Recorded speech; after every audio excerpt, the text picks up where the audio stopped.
And we are off for another Thursday night edition of Run for the Roses. Is that Bad Bunny? I'm still trying to figure out who that is. On the Sports Gambling Podcast Network, I am Ryan, Real Money / Digital Horseman Kramer, and I'm here with the Chief Horse Officer of SGPN Stables and breeder of the season 29 Kentucky Derby champ, Mr. Scott, Man in the Desert, Bowser. Good to be here. Good to be here. How we doing? I'm hearing a little feedback, and I think it's on my end. Let me see what I figure that out. All right.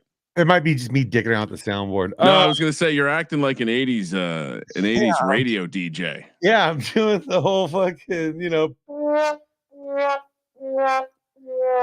I'm out of Survivor now. Rams just knocked me out. Oh no. Yeah. So and for those who are in the Survivor streets, we I believe the projections for Circa Survivor were upwards of 2,800 entries on the Rams potentially. And wow, which is, as someone who's not on the Rams this week, that is absolutely electric. And yeah, I mean, quick 2-second commentary on the game, man. The Rams definitely deserve to lose that game. Yeah, they shit the bed from coming out. They came out limp. And then they kind of got it going. I mean, they were able to get to overtime and everything, but I mean, Williams fumble at the goal line. Right there, I was like, God damn. And then they still got the ball back, got it to OT, and just a bunch of limp dickery, dude. That's all I got to say. Yeah, while you were talking, I was trying to see what the number. Honestly, I don't give a fuck about the side on that game because we hit fucking Robert Tongas, Tongas, I forget what his first name is now. I want to Jake. Yeah, Jake. Because I get confused with Robert Tonyan, and I also, when I hear his name, it makes me think of Paul Tsongas, former 1992 Democratic presidential candidate in the primaries, played by Al Franken on Saturday Night Live parodies. God, I'm old. But yeah, no, I hit the 22-1 first TD, so you can't go wrong there. Jab time with Japan, absolutely. Yeah, real quick, just wanted to shout out to Japan, by the way. Just wanted to bring it up. Yeah, 23% projected to be on the Rams in Circa Survivor, $1,000 entry if you're not familiar. I wasn't in this one. The Survivor entry I lost was the one my brother's been running for years now. And it's a cheap one, and it's kind of like a thorn in my side each season. So I go every year, I just go very aggressive with it for the first few weeks and just go, hey, if I'm still in it after like week 6, then I'll actually give a shit. But it's hard for me to get excited about winning like 1,500 or whatever, This is now 2 weeks in a row. We have a little bit of this is a bigger iceberg that the boat just ran into than last week. I think we lost a little under 10%. So, the pick'em that we do, we almost hit an entry in that last week. The one you, me, Sean, and CJ do together. Yeah, you mentioned we had we were like 2 losses on one of them. We were like basically a loss away on one, and 2 losses away on the other, because Sean had the 13-2 card, and I had the 12-3 card. And the only difference between me and Sean, we had all the same picks, except we were different on the Raiders and Bears. Horrible. Yeah, and so but I checked, dude, and only 2 people hit the pot in that one this week. So it's only split 2 ways. So this would have been the week to get in on that, dude. Like, that really yeah, so shout out to Japan. Anyone else is checking us out. And yeah, let's get into it, Bowser. We don't have we don't have a ton scheduled to talk about outside of breeding. I'd imagine that would be the bulk of the show this week. So but what do you want to start with? You want to look at those couple sales that we had earlier? I want to talk about that big sale I sent you last night. I feel like that's a good way to go into everything else. It's exactly. Yeah, let's bring it up. I got a tab right here. Because I've been talking about this the last couple episodes a little bit slowly, but I feel like this is a time to really address this, that Left Turf Firm is fucking live and real in this game now. Like it has been for a little bit, but like you're starting to see the big money. People are starting to realize the value over there because we just had this horse sold for 160,000, and this is already retired. So being retired, a sale that big just for breeding rights. And I gotta say, dude, it's worth it. I mean, I imagine it's not going to be a cheap stud out the gate, but just because of the star profile here on this horse, I mean, it's got good grades too. And don't get me wrong, double S plus heart. That's something I can really get myself into here. Like this horse definitely has an interesting shape. Yeah, man, like, dude, with this star profile, it should consider like right now, if you play in left turf, you should be building up in left turf firm now as well as left turf soft. Like, there's no reason not to be doing this. We've talked about it the last couple of breeding cycles, how we've kind of organically hit one that variance went over the line to firm. And so we kind of have that good left and turf star profile to go into these. But I'm starting to get very creative, especially this season, with trying to get us over to the edge there more, because I really do think that's the most underexposed part of the game right now.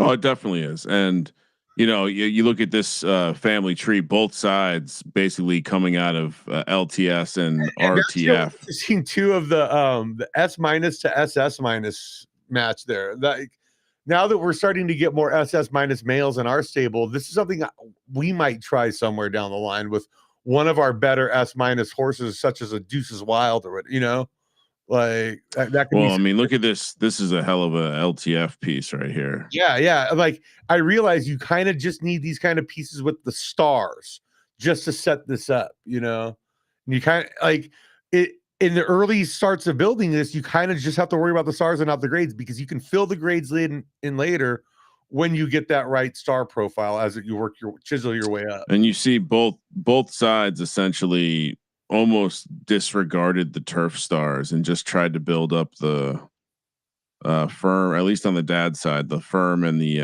left stars. Pretty interesting to look at it. And I mean, yeah, to see how many generations in this is certainly a hell of a horse. I mean, as far as the subgrades, also not horrible, right? What, it's a -2 overall. Yeah, but I mean, I don't hate it, because you can look. We've talked about temper a lot on here, where you can, if you're just trying to win the major, you just need to get there, and you can do that without having great temper. Like a truly dominant horse needs temper, but you can win a major without temper. Do you think so? As we mentioned, the horse sold for 160K Derby, 2,000 USD. I guess even 168 with the vig. Which is wild, because, like, dude, he sold for more than he earned on the track. Like, so he was so dude, just by running him and then selling him for that's 300K Derby in profit. That's not bad. Well, no, I think racing only what plus 112 on the ledger. Yeah, that's so. Does this horse make back this in stud fees? I would say yes, because you have the elite, like you have a good shape to work with, especially for a potential sprinter, maybe even a gallop runner. But with that heart, translating down, like I think you could really build something here with that. And also, like, from my experience with breeding in left turf, it doesn't seem like there's as much elite speed there as there is and maybe that's just a small sample size that I've dealt with, but like SS minus speed and left turf goes a long way. Yeah, I mean, this horse was successful on track because it was ahead. Certainly more than most things. I mean, we had this earlier in the game. Like, it was a little easier for this horse to have this edge, both with the firm advantage and just the SS plus heart. Obviously, that's gonna bring a lot of things out and make it so the stamina and temper not as important. You look at the race history; it was really more of a sprinter. So, Harbor Classic finished 5th. I mean, look at some of these fleet figures. We're looking at an 88 and 87. Like, I mean, pretty decent 2K. If we were to take different sides of this, I'd be happy to take the under on the stud fees. I'll be curious. I obviously comes out of a great stable. I don't know much about Prime Pastures, but they're obviously looking to get involved. And yeah, I mean, this is the kind of piece. I'll say this: they might end up, because it'll be hard to tell if it's breeding, if it's all in-house breeding too on his ledger, on his personal ledger. You know what I'm saying? Yeah, I mean, again, you kind of have to earn that back, whether it's in I mean, preferably not in discounts, preferably in actual revenue generated. Yeah, but at the same time, if this guy produces fucking 6-7 champs for you, yeah, no, totally. But I guess, yeah, I guess what potentially is concerning is the fact that it was like the earnings and the performance on track could be more about it being first to market kind of thing. That's the thing, is I'm trying to breed us more into left turf and stuff. I realize that every left turf firm horse has warts somehow, you know, like, so this is a good one, obviously, but yeah, so will we be breeding with this horse? Probably, you know, maybe not right away, but maybe a couple seasons down the line once they lower the price. All right, there was another fairly big deal a couple days. Actually, like, we probably will. And when I say a couple of these seasons, it'll be a couple seasons down the line before the stuff that we have right now that's eligible with him to even be there. You know, like it's like we have a 1-year-old and a 0-year and a foal. So I mean, yeah, when they retire, we'll probably be breeding with him. Like that's pretty wild. I was just, it's a genetic match, because I mean that horse fits a lot of my criteria. Get something on an extreme outlier and at least one trait with good, you know, at grade for a couple others. You can take, because of the outlier, you can take the loss and a couple other things, but that star profile is really going to pay off in that higher level, especially at LTF. Only SS minus that this dad has created. Wow. Pretty wild. Yeah. I talk about outlier. Makes me want to see what the mom's created. I mean, this is this is the only kid that's had. Wow. Yeah. My God. All right. Let's pop over quickly to this other purchase. I don't think I caught this one, so this is going to be new to me. So I was that other one. Yeah. Dojo Dancer. Not as much, not only 110,000 Derby, so $1,300 American. Let's pull up the 1375. That's almost 1,400. Come on. It's a filly now owned by Given Stables, who is at D Silver 88 on the old X. Yeah. It's an LTS SS minus or filly. What, 0-year-old, so just born. And yeah, so kind of like the other end of the spectrum here with the purchase, like you're going to get to run it. Also, clearly think it's a good piece to breed. Like, just if you're going to spend that on that horse here, you're buying it for the bloodlines that you're now going to be able to breed this horse in your stable, whether or not how well it runs. You know. Well, my first, like, not knowing left turf as well, I'm automatically not seeing a lot of conflicts on the dad's side. And then, yeah, I mean, I would imagine this horse is open to anything big, all the big dogs on the LTS. That's kind of what it looks like to me. Yeah. And like, I don't see any immediate Charlie Chaplin or Kingslayer and like the grandparents or great grandparents line. And those are like pretty much the two best left turf horses I can think of off the top of my head. Can Pork Chop's another one up there, which it looks like he has it in there with Can's batch. Like if you click on that one, on the mom side, the great grandmother, Can's batch. I bet you she's somehow related to Can Pork Chop. Yeah. But it's far enough back, so it doesn't matter, correct? Yeah. Yeah, it's 4 generations back. Yeah. Well, yeah. So like, yeah, exactly. Like, but like, I mean, Charlie Chaplin is a 3 million Derby winning horse over on left turf that a lot of his, you know, immediate descendants that were strong will be eligible for it. I mean, he's still out there too. Like, I think you could pop him in there with this. Just like, one thing that stands out to me is that obviously this is like stars and grade, nice piece, but there's not a ton of Mega Monk. Okay. Like there's not a ton of recent success on track. Well, you have some decent bloodlines, maybe further generations back, but nothing that's shown in a couple generations. We have a 1-year-old stud that I'm very excited, or a colt that I'm very excited about. It's similar, where this is the first SS minus to come out of this line. Yeah. Everything's S plus S in here. And so when you hit that first like generation leveling kind of thing, I think there's something to that, like it's definitely something you don't ignore. Do you want to pop? You want to use that opportunity to pop over to whatever you're there? I'll pull up our Foles. I have a feeling I know which one you're talking about, but I'll let you. All right, I assume it's one of these. Yeah, Colinelli. Which great theme for our SS minuses, by the way. All right, let's look at the bloodline. Which this is one of our LDF Colts that hopefully can again good stars. So this will be a nice piece in our stable for sure. Well, what's great about it is he's LDF, but he goes back to a great grandparent of LDS stuff like Petrichor in there. So I mean, which is was a great champion on the LDS side. Yeah, and he comes from Elvis, I believe, too, which was another great champion. So I mean, yeah, I'm gonna look at that real quick. Let's see. So if we go back to General Duke, but General Duke has sired a lot of good stuff. Yeah. So yeah, bringing it back over.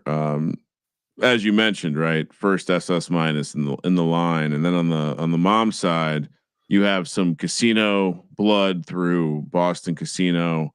You have D-Gens Only, one of our great champions who comes from Polychrome, one of the Gen Zeros we picked up along the way. Or no, we didn't pick up along the way. We haven't. Her daughters, yeah. I was gonna say we have a number of these children here.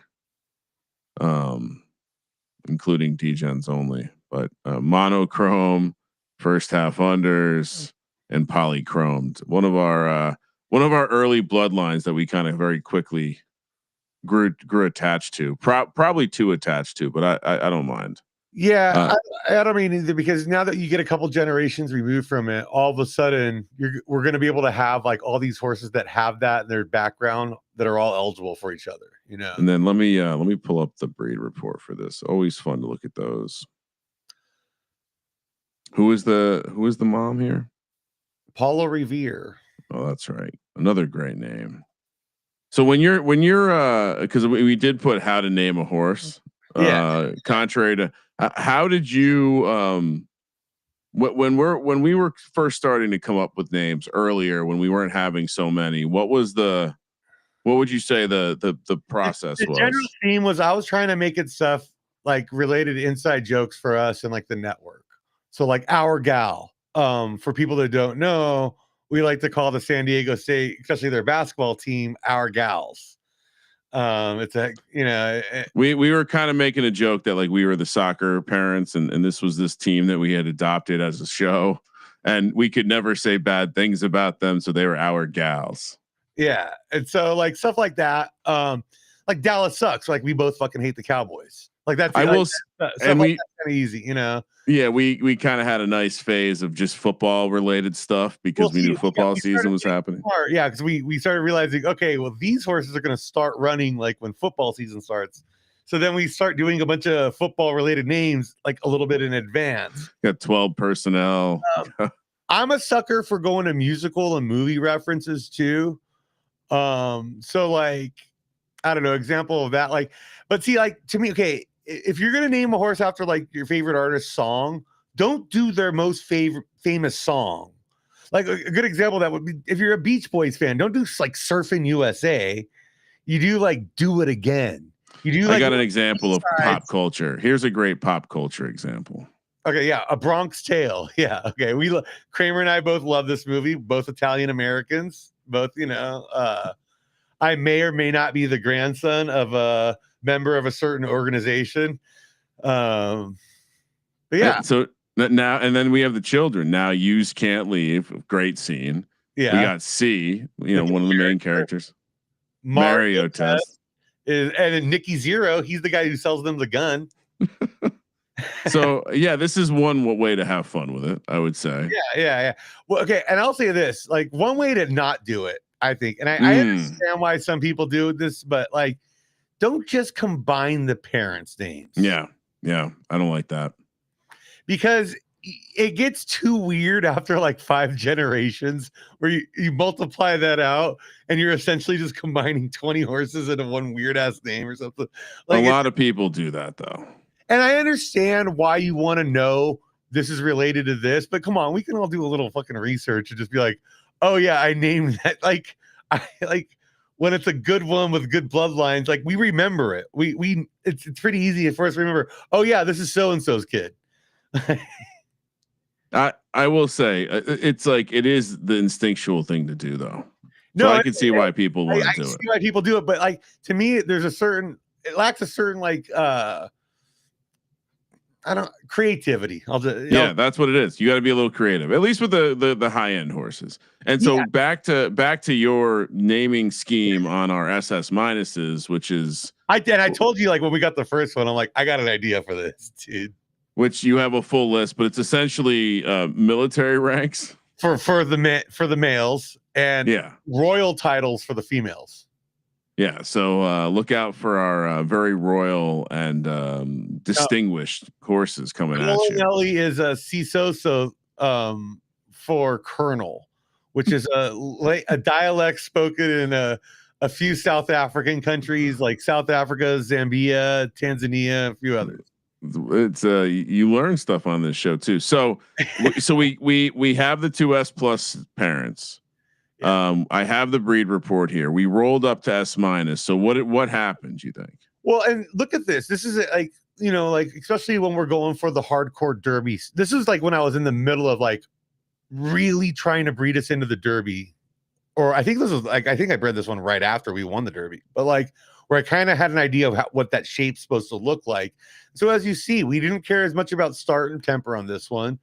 But there's some serious uproll potential with the speed, stamina, finish, and heart, and especially with the speed, stamina, and heart. And like, if we can really nail those, dude, that horse is going to be very strong and big time. That's going to run graded 2, graded 1 stuff. It's going to be very, very good in those. So you think we uprolled? I think, dude, that we're looking at. I think we might have uprolled really hard in heart here because like the floor is, that's like our highest floor there as well. So I'm guessing, I think we're no lower than SS minus in heart, if not SS or SS plus. I mean, you look at the dad has SS heart. You look at the mom has SS heart. It does seem like likely to be high there. The mom's family. I mean, there's certainly some strong traits coming through. I wonder if the upper. I mean, look, if we end up with the speed finish heart, that's going to work just fine.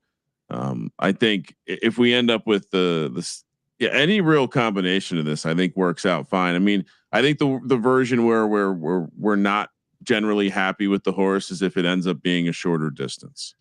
I think if it ends up being shorter distance, I mean, maybe we got the start up roll, but I'd imagine this is probably like something we were hoping can run in the gallop or the Derby distance, right? I mean, to me, I'm hoping that this is a Kentucky Derby horse for us. Yeah, it'd be great. I mean, that to your point, if it's the finish that came up and the stamina, and we get decent. One thing to note in this one, when I was now that I'm staring at it more, the medians for speed and stamina both seem skewed a little to the left. So and temper. So hopefully those worked out in our favor. But yeah, no, I always interesting. Excited to get these on the track. Is this a 1-year-old? Yeah, excited to get these on the track. So breeding, what did you want to kick around?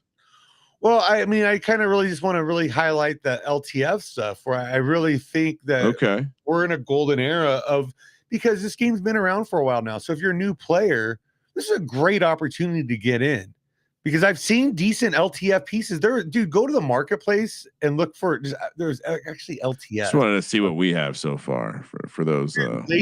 Lacey listed a really good LTS stud for 50 Derby. It's like $1 and change. And if it's still there, we should just buy it right now, dude. Like honestly, because I'm not trying to draft her as much as possible on a lot of it. She knows what she's doing in the left turf world. Like her absolute horsepower. I'm always looking at their stuff, seeing if they have anything listed. All right. So what am I looking for here? Was it an S plus? Yeah, it was an S plus.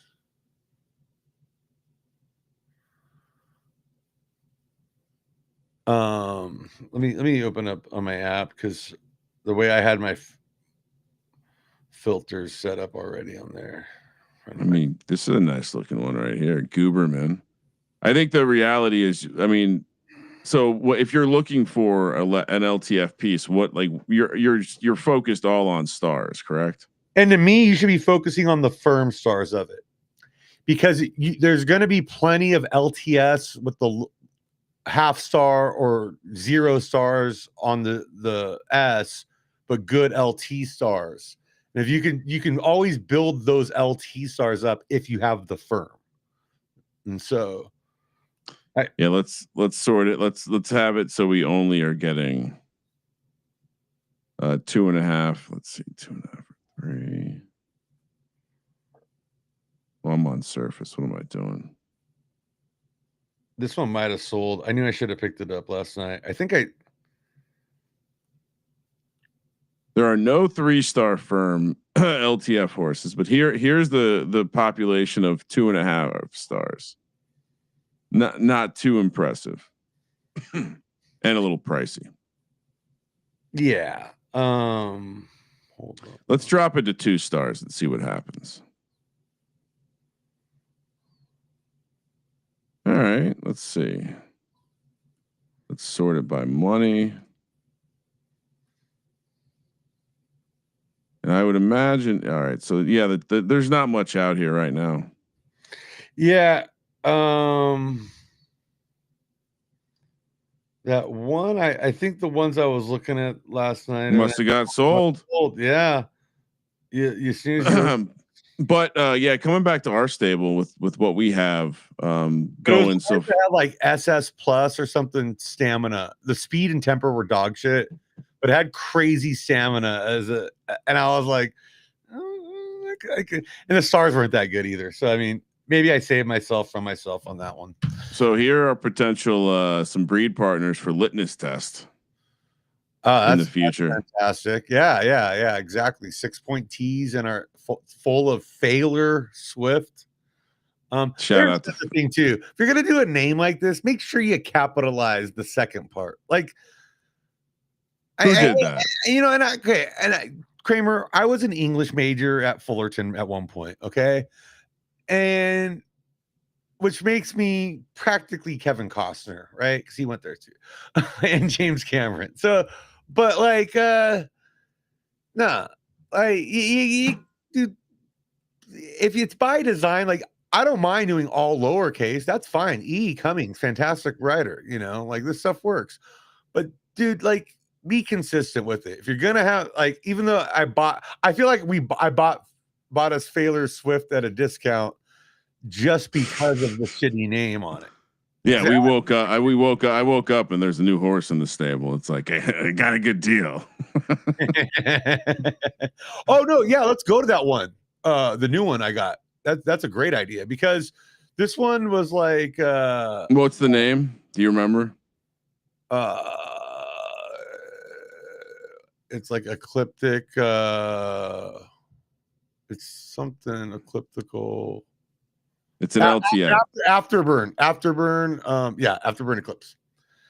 And so this was, first off, like I've been saying, I've been trying to get more speed on better profile into our, but this has that fucking curve that we love, and it's good stars.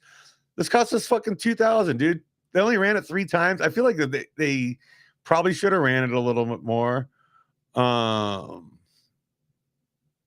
Yeah, this is a pretty classic run profile for a horse.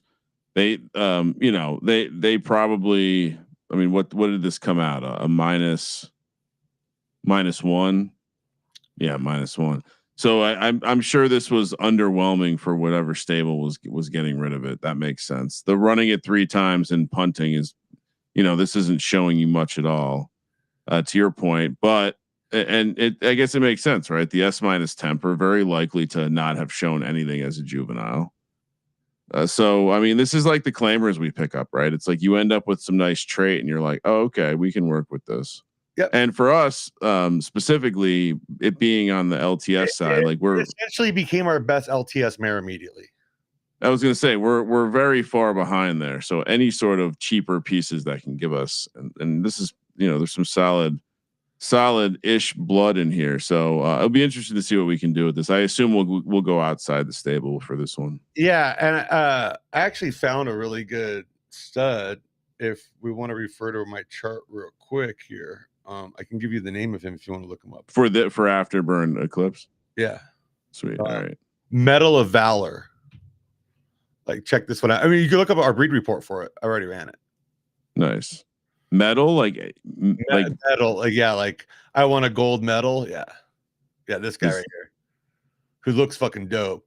But see, like when like that's part of the thing I do too now when I'm about to buy something like this is like, all right, let me see if there's something that is a match for it already, because I can grab the horse ID, kind of run it through some stuff, and then we take a look here, and it's like, oh well, what's kind of his weak? Okay, they're both kind of weak on the temper. Okay, let's just ignore that for right now. But what's his weakness? Kind of one of his more weakness. Well, it's the stamina.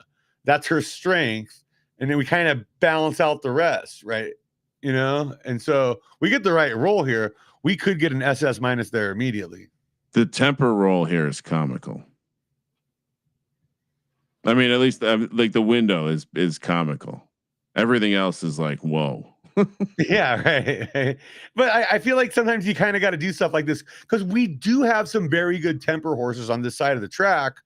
And so we might as well try and do these horses like this, where we just kind of think of it like, I always say, like, think of it like an engine on a car where you got like 8 pistons on a V8, right? And some go down, like 4 go down, 4 go up, and bam, bam, bam, bam. But if you press hard down on one, the rest will all go up huge. And I don't mind doing that, because we can always balance one of these traits out later if we can just get everything else huge. Yeah, I mean, Can Pork Chop has like comically low temper, if I'm not mistaken, which I think there's some. I think I saw it in the dad side of the family. So yeah, outside of this temper, which I guess the goal will be to fix it later. I think just like the children. I mean, having the top end of the range be SS or higher for everything else is very interesting. I'll be curious on how these kids come out with your Frankenstein projects over here. Well, and the way I look at it is on some of these, like I saw where we got successful on the left dirt firm side, right? And so I just started applying that to the other stuff, and I realized, okay, some of these it takes a couple generations, and hopefully, yeah. But this one seems like hopefully we hit something out the gate here, because like I don't know. And you got to remember too, we've seen this multiple times where an S minus and an S and a trait end up randomly producing an up roll to the SS minus or S plus. And also we've seen, so like going back to the breed report, we've seen outcomes that are outside the bound of the 1,000 simulations. So yeah, we've talked about this before, where Mike Sowers made us think of this a lot different, where we're used to this 1,000 simulation breed reports, but it's like, well, what does a 10,000 simulation one look like? And what does like 100,000 one look like? Because these range of outcomes are gonna really expand on that. And it's like life, right? 1 in a billion or whatever they say. Yeah, man. But yeah, I'll be curious to see what happens here. You never know when we're gonna get our next he's ready to gig. That's all. Yeah, get lucky and win the Derby? Is that or the classic in this, in this case. Any stud you want to highlight in our barn that people should take a look at? You want me to bring up Generalissimo? Generalissimo, part of our, and if you're wondering who the Generalissimo that I was inspired by on this one, it was Generalissimo Shanghai Shek, just for the record. If you're familiar with, post World War II Chinese Revolution, whatnot, you know who I'm talking about. Read a fucking book. Produce 2 of our SS minuses. I'll sort these the other way. And so one thing I did here with them, there's a couple where I kind of did. I was trying to get him into as much of our good stars as possible, because he was kind of a weak star. That was his weakness, was the Honkers for Days. That's one of my favorite names we've done in a while, by the way. But yeah, dude, you look at this. We really nailed it by getting two. Like, it just shows you our first SS minus stud that we got in the barn. Immediately, first season produced us two more. And we did kind of spray the board pretty hard here, but I wanted to see how the stars were going to play overall. Now we know we want to bump his stars up, and the kids are probably going to need their stars bumped up a little too, but that's okay. We're willing to work with that right now to really get these grades right. And yeah, just to pop the hood on Generalissimo, comes from the what was it, the Fudo Ball? Yeah, Fudo Ball and Street Meat. But Fudo Ball comes from is that where who comes later in this line? Is it Rangetti? We like this stud for a reason. I forget what it is. No, Fudo Ball is completely different. It comes from that Carl Sagan, as we saw. Oh, okay. Yeah. It's just a kid. And Sprinter Saker's in the line too, which is got it. This was just one of those cheap studs they had in there that I was like, that I look. It's like you look under the hood on, and it's like they didn't run this enough. This could have been a good horse had they really, or maybe just the preferences weren't quite there. Anyway, hey, when you're playing the bargain bin, dude, it's the Moneyball Oakland A's, right? Like, we got to get a guy. The guy, if we're gonna get a guy with a high on base percentage, he's gonna not be able to field. He's not gonna be able to, like, there's gonna be something he can't do. The whole point is, at the end of the day, we piece together the whole mural, and it works in the aggregate kind of thing. And your last chance to get into he's ready to gig before we have actual on track data, as his first kids will hit the track in what, 2 weeks or so. And I lowered him to 5. Like, we started him at like 12K or whatever, or 10K. Because we kind of wanted, hey, if you were down to pay it that first season, sweet. If not, we kind of wanted him for exclusive in-house. But then I dropped him to 6K last season, sold a few covers of Dark Star. Shout out to them. Now I lowered it to 5K. And so, yeah, but once his fucking horses hit, dude, we might be raising this. I mean, well, yeah, we'll see how it goes. I mean, I do think you're still seeing that at the longer distances. You can still compete with the S pluses, especially like we think this is a high SS minus at both of these. So, is there one of the kids that you're most excited about of the 1-year-olds? Well, I would probably say Taco Mama. That's I believe Tamale Lady in him. Oh yeah. This is a fun way. Hey, you don't have to take the, like, Tamale Lady gives birth to Taco Mama. It's not rocket science, people. Yeah, I mean, some features of the bloodline, obviously Casino being in there, one of our great champs, -110, Morning Wood. You have the A+ to S+ in 2 generations. And then on the dad side, you have Rangetti, who consistently shows up in longer and stayer winning blood for sure. And then, yeah, I mean, Street Meat, which has turned into one of our better breeders on the LDF side here. Well, and you look, it makes sense coming from Haldo to Fail and First F Unders, because Haldo to Fail is one of those early Gen 1s that had 0-1 of 1 blood. Yeah. And if you were able to put, which had a fantastic career on the track, but it came from Shawnee Barrett Snowball, got that grade up roll with good stars, and like all of a sudden you're like, well, this stud's available for all kinds of shit, Yeah, absolutely. And so let me bring up the let's bring up the breed report for. I hope I pronounced that right. I don't know what language that is. What do you think it is? Well, pronounce it again. Haddle the Fail. I mean, it's got to be some sort of like Middle Eastern name, right? Yeah, I was thinking of like Gaelic. Oh, really? Oh, like Irish? Yeah, like maybe. I guess I have no idea. Maybe it's Viking. I'm not good with the name. There you go. See, like, hey, why does everybody just always guess something like the same 4? We should be taking these shots. You're right. All right. Breed report for this one. Yeah. And also, I didn't know Viking was a language. Yeah, the Nordic. But the people that spread their seed by raping and pillaging. Yeah.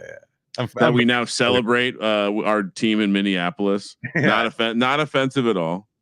Imagine you're living in England. You're just having a picnic. You're a lord with some nice land. Norwegians, they're really chill now. Like people, a lot of Minnesotan people are from Norwegian descent or like just Nordic descent, and then you're saying they're calm people. Sweden, Denmark. Yeah, you don't hear much about them. Like, when's the last time you heard Denmark do anything? Like King Leopold? Like, well, yeah, they're a little socialist now, so I guess that keeps things a little calmer. But they get health care. They're chilled. But imagine you're somewhere that would, you're some sort of lord on your castle land, and this boat just shows up, and just that's the end. Well, look at Spain now. Spain was hard forever on the world, and now they're like, oh, we just fucking open a can of tinned fish while we drink a bottle of wine on the beach with chicks with tits. Oh, they embrace naps and late dinners, which most people appreciate. So yeah, I can get down with the Spanish. I'm Spanish actually. So. Oh wow, that's probably why you're so good with the ladies. Yeah, I'm a so this is the tamale lady. I have Italian, French, and Spanish blood. So yeah. This is the tamale lady. He's ready to gig breed report here, and it has that same kind of shape that we were talking about with the strength kind of in the finish heart with stamina potential, speed potential. Like everything has potential in this horse, including the temper. Like kind of the opposite of that horse we were just looking at in terms of the temper variance. In my opinion, this is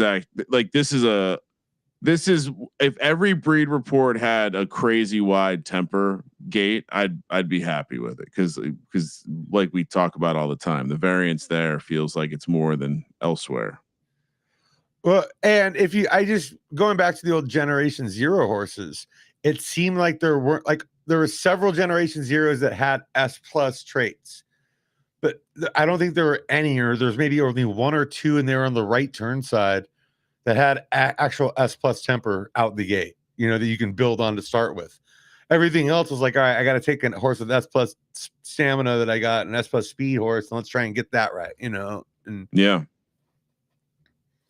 So yeah, no, I'm excited for this one because in a perfect world, we would have ran Tamale as a 4-year-old for the high court, but it was important to me to get her into the breed barn with He's Ready to Gig right away, and we've done 2 kids with them. We didn't do one the 3rd season. We're going because Tamale Lady is a top end breeder for us. We should be going out of the house more with her, but we started off with 2 of her and He's Ready to Gig. So yeah, that her first 2 foals are both with him. And so you got a male and a female, which is always cool. They look nothing alike, which is interesting. Very interesting. Yeah. So what if Taco Mama and well, the crazy thing is let's look at the 0-year-old, the colt, because he looks nothing like either parent. No. It's like it's a wild card. Well, it's also that whole like we almost never look at the color portion of the breeder report. But now I want to bring it. Look at this. So you're telling me that this horse is either going to be 100% bay or 100% black. That's crazy.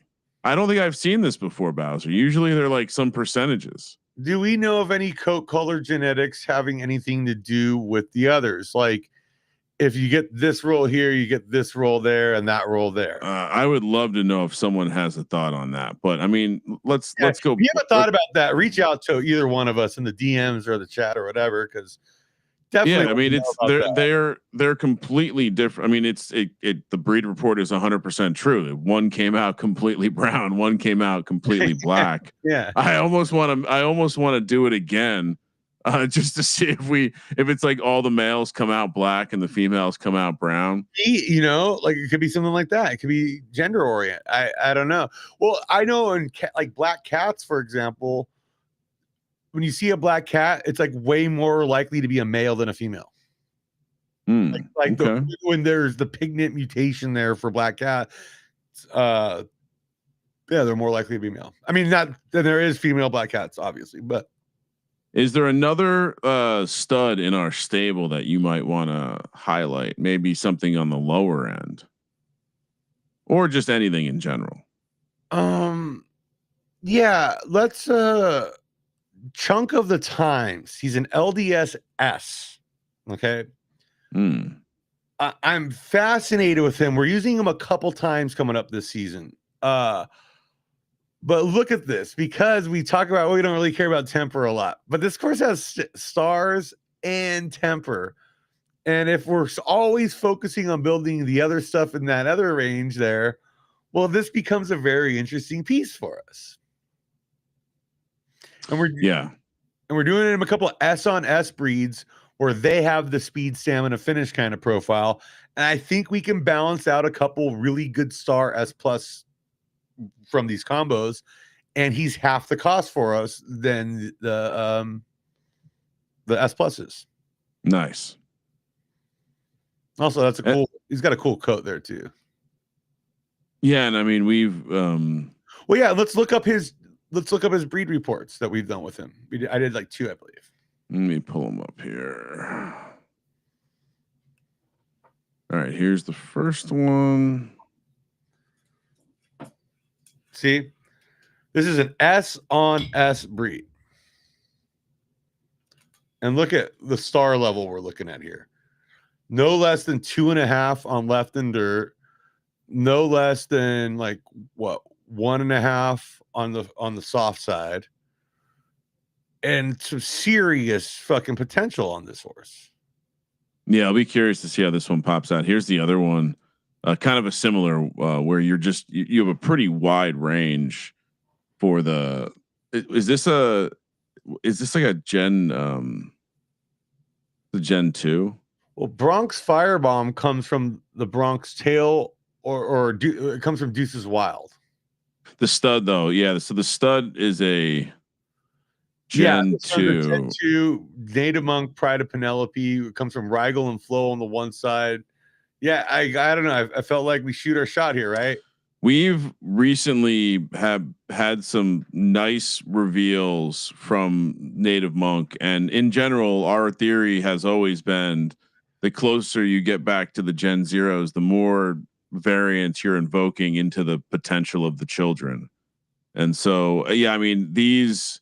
Same with the Samurai kids. They generate a good amount of variance in those breed reports. You get these big wide gates, which means, obviously fun outcomes.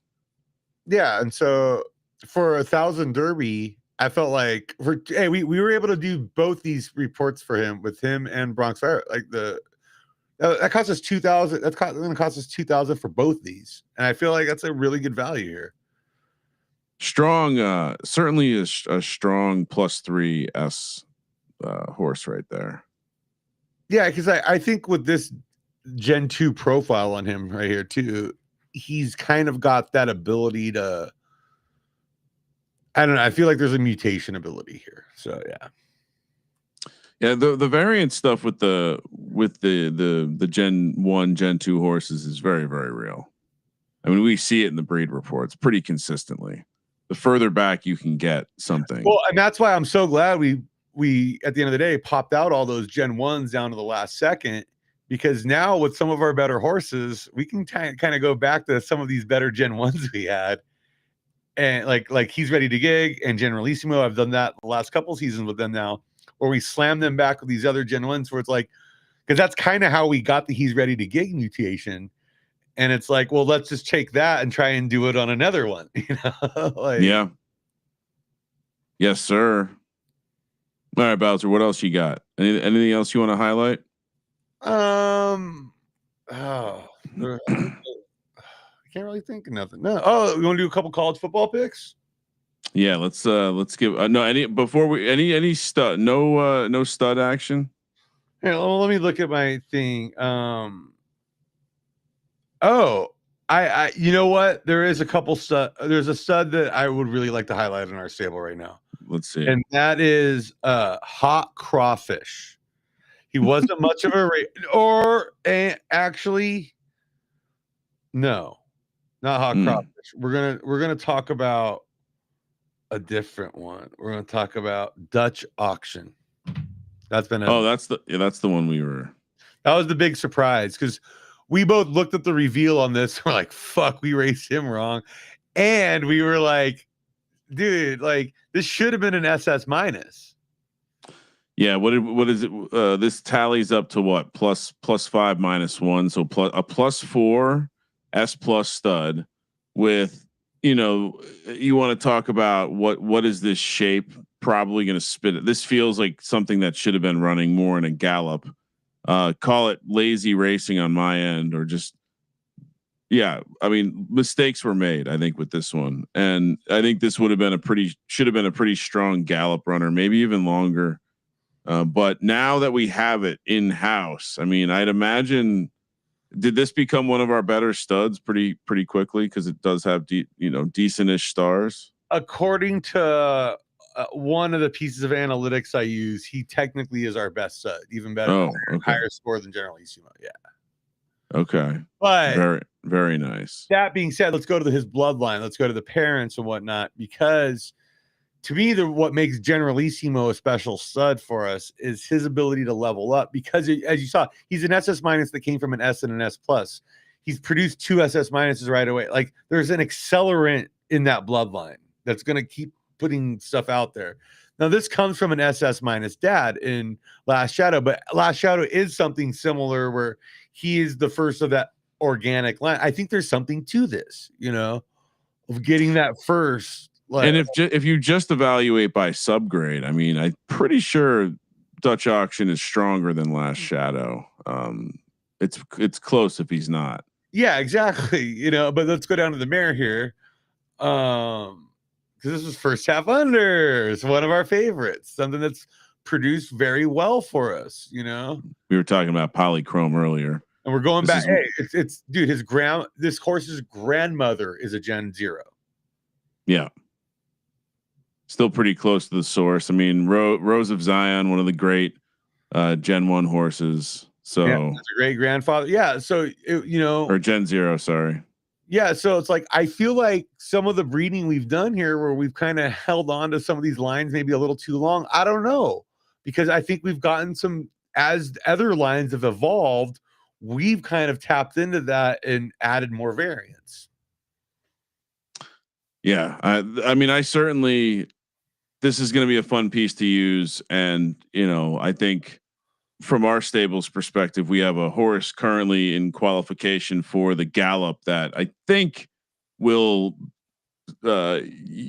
take over for Dutch Auction for being the best stud, but another SS minus. But this one, I'll be very curious. Have you run any breed reports with this one already? I've run several actually. Any particular ones you want to highlight? Last thing before we give out some picks and get out of here. Yeah. So let me look. So we have double stack, we have X-ray radiation, and we have issues in controversy. So the one I really wanted to do this season was double stack, like for sure. And actually, I think that might be the only one we do this season with this one. I can explain why more later, but it's like we had a lot of good studs hit our barn this season, and I really wanted to spread that around. I didn't want to. I want to keep things as diverse as possible for down the road. Nice. This is really interesting. I think I'm looking at all three. I think this one and the X-ray radiation is an interesting breed report. But this one, I mean, only reason why X-ray radiation didn't stick here is because it ended up being such a good match for one of our other good ones that we like. It was like kind of a Sophie's choice situation, and I was like, well, this one was unproven as a racer, so we kind of got to default to the better racer in these situations. Yeah, I mean, there's some interesting star outcomes, wider ranges, which again, you don't tend to see wider star variants with these shorter gates on the grades, I feel like. But yeah, I mean, with the SS peak basically for everything but temper, certainly some in the heart. Obviously, the heart's in the right spot. So if we get the right up rolls elsewhere to go with the heart, it's going to be a competitor. To me, this is the finish one. If we can get like that outlier extreme finish into like the S plus SS minus, this could be a real horse. Yeah, the Dutch again. There's nothing. We don't have too many of these this season, but when we revealed this one, it was like, God damn. Granted, maybe the temper would have always held it back, but man. And with his half-star firm, he's got some eligibility with our LDS, stronger LDS stuff too. I feel like I still feel like, damn, mistakes were made. Yeah. All right. It happens, stuff slips through the cracks, dude. It does. Yeah. We'll get better next time. All right.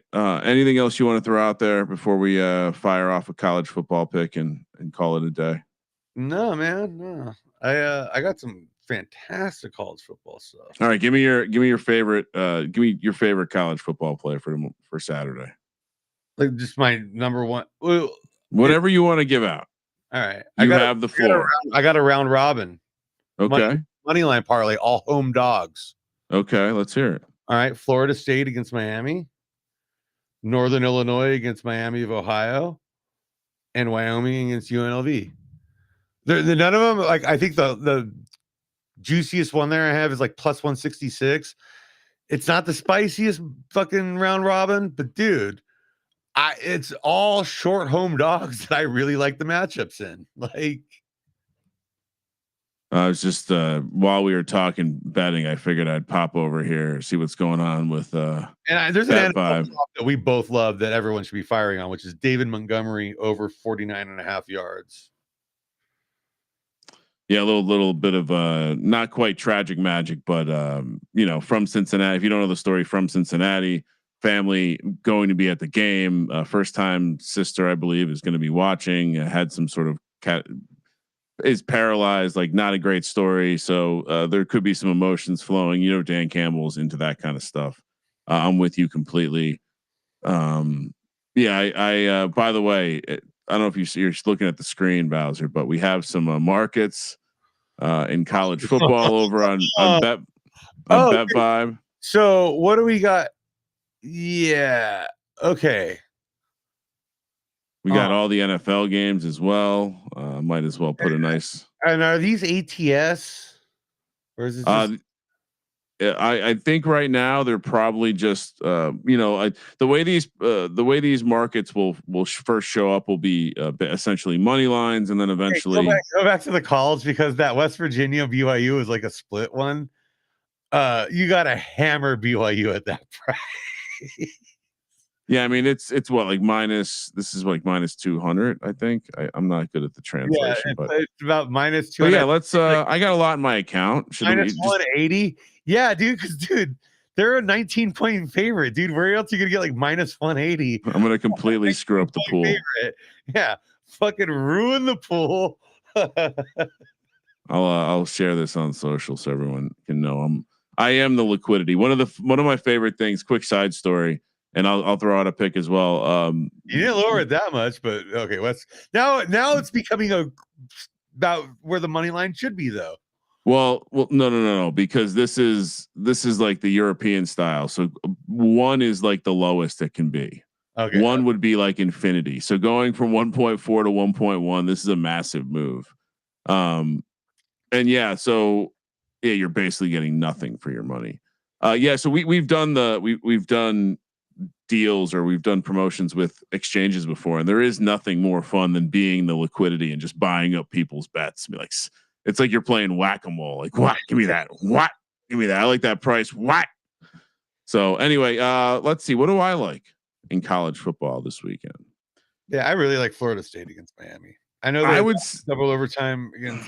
That's a fun play. Also, I think UVA big time letdown spot after that riot. That parlay. Florida State on the bounce back, and UVA Louisville letdown. Yeah. Oh yeah, fade UVA, take Louisville, and then I think you want a week parlay in right now, dude. If you want a weeknight game, I like San Diego State. As you can see in front of you here on the Bet Vibe page. Oh, I'm on them. Yeah, I can get on board with that. I also a godly amount of college football bets in today. What about NFL? Give me your favorite. Every game on the board. My favorite NFL play this week, dude. Oh, let me switch accounts where I have my NFL action. You know what, dude? This might be controversial. I don't think it is though. I really like the Chargers in a bounce back spot at home against Washington. Yeah. It's funny because we are in pick'em contest together. Man, I almost hit on that last week. We already talked about that. No, but I also do okay. I like your Giants at +2. But my favorite pick of the week might be Seattle at home against Tampa, -3.5. Yeah, they might just have the best defense. I mean, they're probably in the same category as the Browns in terms of home defense. And also, dude, Vikings against fucking Cleveland -3.5. Dude, like they've already been over there. Like like the travel spot situation here is so much in their favor. And starting Dylan Gabriel for the is certainly a red flag. His first start in London, dude. Like, what are we thinking here? Come on, dude. Like that number is way too short right now. And I get it because the fucking Vikings have been fucking, I don't know. It's Carson Wentz against that Browns defense, so I could see why people might be a little bit scared to play it. Yeah. So for me, I'm with you on the Giants. Obviously, I don't. Spencer Rattler laying points is a joke. I love the Cardinals. I know it's moved off of 7. I'd probably, the more that I think about it, I think the more that this Cardinals spread should be closer to 10. And then, I'm on a lot of donkey stuff this week. Give me Detroit, probably up to as high as 2 touchdowns. And then bonus play, Daniel Jones laying a touchdown. Come on, what are we doing? Give me the Raiders. I got something spicy for you here. All right. And then we're going. Let's do a sack ladder in the Houston-Baltimore game. Will Anderson, because no Ronnie Stanley for Baltimore, backup quarterback in there. What's the 2 sacks? I'm not sure. I don't have a number on that. That number might not come out towards Sunday, but we should be playing Will Anderson multiple sacks. I'm in. Let's do it. All right, Bowser. Let's get out of here. I got to catch a flight in like less than 10 hours. I'll be in beautiful Las Vegas. If you're doing nothing on a Friday night, 7 p.m. on the Pacific Coast, live on VSiN Sports Gambling Podcast Live. If you're out in Vegas, we'll be hanging out after at the Circa, throwing some dice, maybe hanging out at Legacy Club. So come by, say what's up, offer that firm handshake. I might come out to Legacy Club tomorrow night. Bowser might be there after the show. Again, show ends at 10 p.m. on the West Coast. And the plan usually is have a drink or two at Legacy Club and then throw dice. That's usually, but we've completely retired from blackjack, maybe an NFL slot run in the cards. We'll see. All right, Bowser, let's best of luck to us the rest of the season. Next week we'll do a bubble watch. We'll see how things are going as majors are right around the corner. And next week is the SGPN Turf Classic. Again, how do you get into the Turf Club? To gain access to those free rolls, you sign up with our code SGPN or you breed with one of our horses. Hit us up if you have questions. Again, code SGPN. He's at Scott_Bowser. I'm at Kramer Centric. Hit us up. Come find us. We have lots of horses to have sex with, and we would love to help facilitate that. And with that, we have horses that want to have sex with our other horses that we're not having sex with, that we can just send you on some kind of backdoor deal on our blood stock packs. Hit us up about that. Yeah, I was going to say, just hit us up. We'll make the process nice and easy. There is a form. It has been created. I've not showed it yet, Bowser, but we are the QA process and the review will happen and it will be live shortly. I hope everyone has a good weekend. If you're out there in the grind in the digital horse streets, good luck. Hopefully you're qualified, getting those quali points. If you're getting ready for a big weekend in college or pro football, best of luck. Maybe you're a baseball head. Playoffs are happening, I'm told. Fuck the Red Sox. I think they went down to the Yankees today. That's too bad. Yeah, and won game 3. I watched it. They had a young pitcher throw a hell of a 8-inning fucking masterpiece. And shout out to the WNBA for showing that women hate working for other women. All right, Scott, let's get out of here. Let's talk in a week when we have locked up a qualification spot for the Gallup, we're excited about that. I got bubble watch now is double bubble watch because we got the undercards. We do have the undercards, and we have for the first time some fun pieces on the left turf side that are going to be 3-year-olds next season. Maybe they can do stuff in the juvie streets. For the chief horse officer himself, Mr. Scott Bowser, I am Ryan, Real Digital Horseman Kramer, and we are going to win shitloads of money this weekend. Let it ride. Fuck yeah.